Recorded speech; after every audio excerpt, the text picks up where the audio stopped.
Dwight Cliff here with Cliff and Cliff here in Indiana, and today I'm going to talk about starting your business and then registering with your state, and then how to make it a very easy and simple process. And it can be if you got all the right information at hand.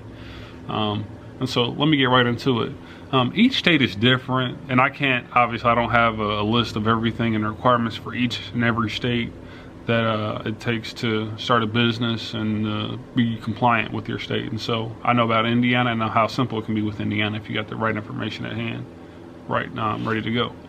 One of the first things I will say is that having the business name is a very important part of the process, and so that you can have that out the way. So figure out what you want to call your business, and then the very second thing that I will figure out is the structure type.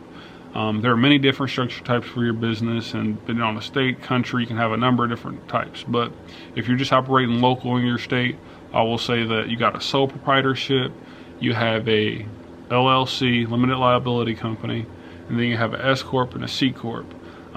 We went with the LLC route. The LLC route was just the smartest route for us at the time, and I can go on to do another video on why we chose the LLC versus the sole proprietorship. And to be honest, Dwight Sr. here, when he first started the business, he was a sole proprietorship for a number of years before I got into the business. And so, yeah, I wouldn't recommend it though. And filing, it also has a big difference on who you file with. So as a sole proprietorship, you will have to file with your state's recorder's office. In Indiana, it's called the recorder's office. You just go down there, fill out a paper, it's all prop, they send you a copy, and so just so they have it. But with an S Corp, C Corp, LLC, or any other incorporation type, you'll have to file with your Secretary of State or equivalent state's office. Very easy to do. It just requires some basic information.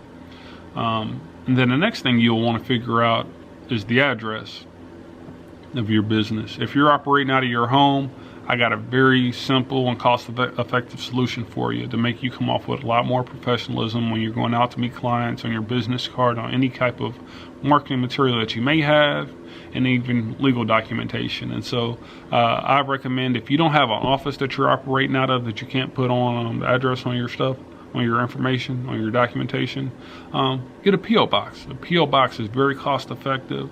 I know that before we got our office, we operated, we had a P.O. box. It was like $100 a year. They got more cost effective solutions, but I opted for a larger box than a normal because I knew we would get a lot of mail. And so open up a P.O. box. There's some ways that you can use that. You don't have to use the P.O. box number. There's a way that I would, for example, our P.O. box was like P.O. box, this isn't real by the way, it's like P.O. box 2133, but I would use the street address. It was like, for example, 123 South Street, and then I would say suite number and whatever my P.O. box number, so it would say 123 South Street, pound 123, and 123 would be my P.O. box. Or you can do 123 South Street, suite number, and then put your P.O. box number. And obviously city, state, zip code. And so they also allow that as well. Just a little tip and a secret there. And so add a little bit more professionality to your business. I don't even know if professionality is a word, but I just used it. And then funds to start. You'll have to file as soon as you get.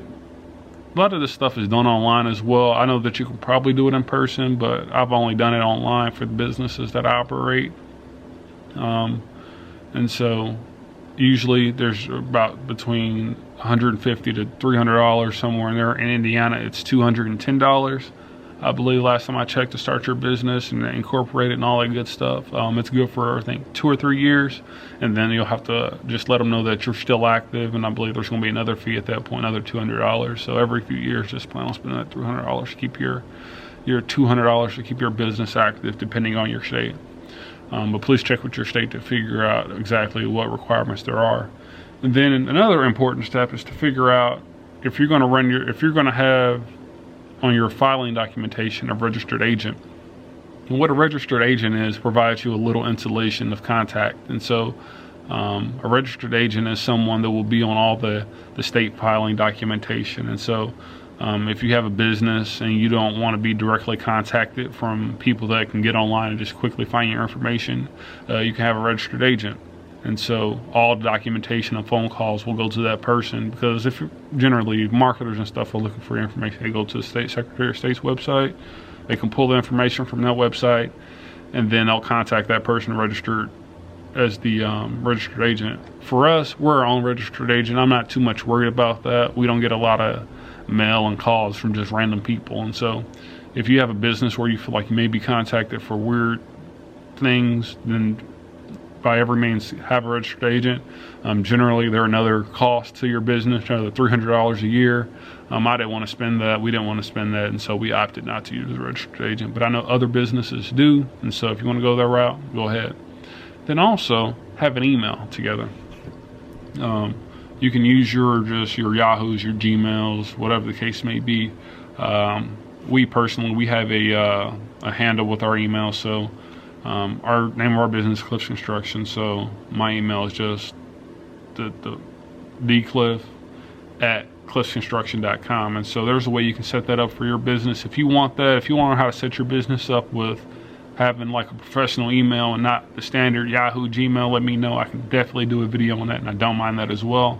And then also, once you file, like, so it's a pretty seamless process. It'll, like in Indiana, they take you through a step-by-step screen that it only allows you to put as much information in as they ask you for. So it'd be like name, date, address, next page, company name,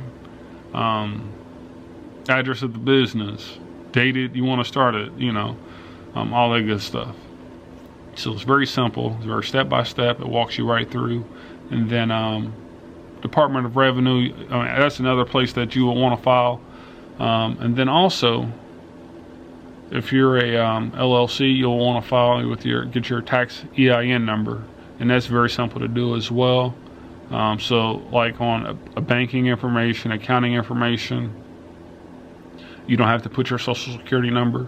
And then also having a tax EIN number, that allows you to start a business credit, and that's a bonus. Yeah, business credit. You don't have to use your personal credit for most things if you have business credit. I know that lines of credit through suppliers and stuff aren't directly connected to our business per se.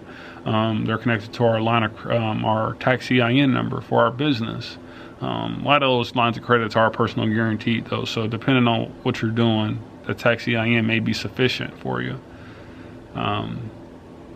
Yeah, so that's the conclusion of today's video.